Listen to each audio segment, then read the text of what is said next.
6 milioane de metode și motive de a muri, renunțând la darul vieții. Acestea sunt ultimele zile și așteptăm să se termine. Deci reține 6.000 de teorii pentru a nu mai suferi.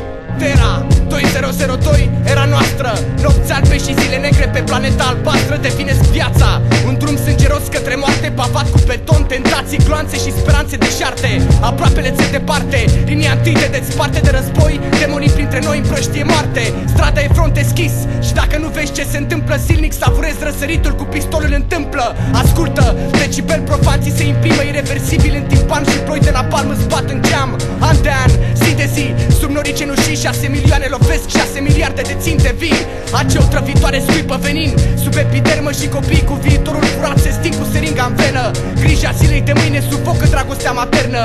Mileniu 3, cheia și aruncă prunci la ghenă.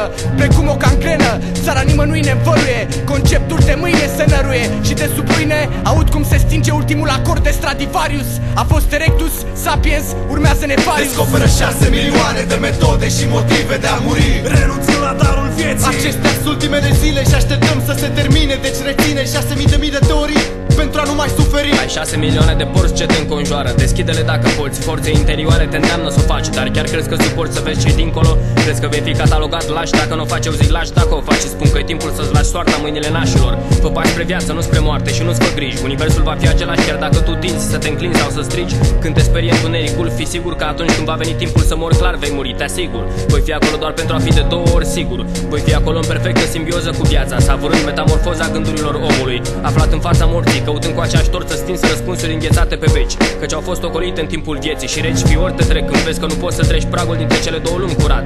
Când vezi că ți-ai minat chiar propriul drum de dragul de a întrece pe ceilalți, întrece-te pe tine, căci doar așa poți purta steagul ce va simboliza victoria omului asupra sorții, triumful vieții asupra morții. Se părea parcă mai bună e, dar știi că mâine va fi și mai rea. Trezindu-te mâine dimineață vei sesiza evoluția, privind din nou cu dezgust la ea, stând undeva în afara ta, când tu plutești deasupra.